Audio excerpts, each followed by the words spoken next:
Номер 7 орта мектептин 5 сынып окушу. Юсупова Патима. Тілім менің сан мың жылдан сақтаған, ең көріктің ең таза боп ақтаған, көкірегіме көдікті ой түссіде, көңілімде көктемдей боп жаталған. Бұл тілімен сөйлеге шешендерде, ақындар көсендерде. Аллаға мың шүкірлік айтудамын, тілімді тас төбеге көтергенге.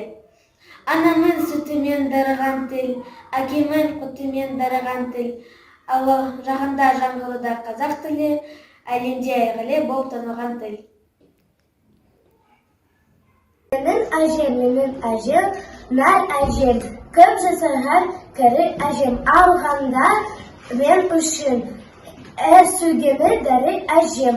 Менің әжем, жыр әжем, шалғы мол нүр әжем, ақ таяққа сүйемін, аман есен жыр әжем. Суем таған тілдім, анам тілім, бесекте жатқанында ал беруде білім. Шыр етіп шырге түскен, минутымен құлығыма сіңірген танысқаным.